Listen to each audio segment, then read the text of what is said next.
Hello viewers, நம்ம இன்றைக்கி கொத்தவரங்காய் ஃப்ரை பண்ணிக்க போகிறோங்க. வேர்க்கடலை பொடி போட்டு ரொம்பவும் சுவையாக இருக்கும். இது எப்படி பண்ணுறது பார்க்கலாமா? வாங்க கிச்சனுக்கு. முதல்ல ஸ்டவ் ஆன் பண்ணிக்கிட்டு கடாய் வச்சுட்டு வேர்க்கடலை போட்டு இது மாதிரி நல்லா வறுத்துக்கலாங்க. மீடியம் ஃப்ளேம் வச்சுட்டு நல்லா இது மாதிரி வறுக்கணும். வறுத்த கடலையே மிக்ஸி ஜாரில் போட்டுட்டு நல்லா பவுடர் பண்ணிக்கலாம். இது மாதிரி இப்போ வந்துட்டு கொத்தவரங்காய் எடுத்து நல்லா உரித்து வச்சுருக்கேங்க. அது நல்லா இது மாதிரி நாரெல்லாம் எடுத்துட்டு நல்லா இது மாதிரி வச்சுருக்கேன். இது குக்கரில் போட்டுக்கிட்டு கொஞ்சமாக தண்ணி விட்டுக்கலாங்க. ஒரு கிளாஸ் அளவுக்கு உப்பு போட்டுக்கிட்டு ஒரு விசில் வச்சுக்கலாங்க மூடி போட்டுட்டு.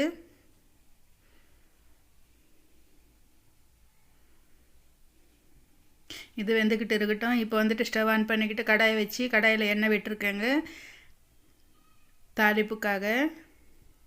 இப்போ தாளிச்சிக்கலாம். உளுத்தம்பருப்பு, கடலைப்பருப்பு, சீரகம், கடுகு போட்டு நல்லா இது மாதிரி பொரிஞ்சு வரணும். பொரிஞ்சு வந்துடுச்சிங்க. இப்போ கருவேப்பிலை கொஞ்சமாக போட்டுக்கலாம்.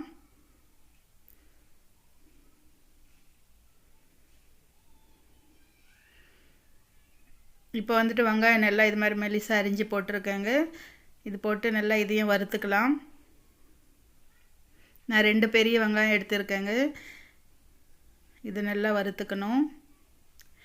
இப்போ வந்துட்டு நம்ம வேக வச்சுருக்கிற கொத்தவரங்காய் எடுத்து நல்லா இது மாதிரி பிழிஞ்சு தண்ணி இல்லாமல் போட்டுக்கணுங்க. இந்த தண்ணியோடு சாப்பிட்டா நல்லது இல்லைங்க. இது பித்தம் ஆகும் உடம்புக்கு கொத்தவரங்காய். அதனால இது மாதிரி எப்போவுமே கொத்தவரங்காய் செய்யும்போது கொஞ்சம் வேக வச்சுட்டு தண்ணி எடுத்துகிட்டு இது மாதிரி சாப்பிட்டோம்னா உடம்புக்கும் ரொம்ப நல்லது. இதெல்லாம் பிழிஞ்சு போட்டு நல்லா ஃப்ரை பண்ணிக்கிட்டு இருக்கோங்க. கொஞ்சமாக உப்பு போட்டுக்கலாம். ஆல்ரெடி காயிலையும் போட்டிருக்கோம். இதில் கொஞ்சமாக உப்பு போட்டுக்கலாம். தனியாத்தூள் கொஞ்சமாக போட்டுக்கலாம். மிளகாத்தூள் காரத்துக்கு ஏற்ப போட்டுக்கலாம். மஞ்சத்தூள் போட்டிருக்கேங்க. பூண்டு வந்துட்டு ஒரு 6-7 பூண்டு பல் இது மாதிரி தோலோடு நசுக்கி போட்டிருக்கேன். இது நல்லா இருக்குங்க. தோலோடு போடும்போது நம்ம சாப்பிடும்போது தோல் எடுத்துடலாம். இது நல்லா இது மாதிரி வறுத்துக்கணும். மிக்ஸ் பண்ணிக்கிட்டோம். இப்போ நல்லா மூடி போட்டு ஒரு 3-4 நிமிஷம் நல்லா இது மாதிரி வறுத்துக்கலாங்க. பாருங்கள், நல்லா ஃப்ரை ஆகி வந்திருக்கு. இதில் வந்துட்டு இப்போ நம்ம அரைச்சி வச்சுருக்கிற வேர்க்கடலை பொடியே போட்டுக்கலாங்க.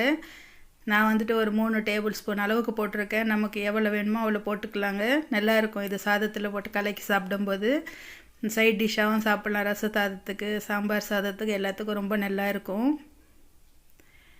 சுட சுட கொத்தவரங்காய் ஃப்ரை ரெடி ஆகிடுச்சிங்க.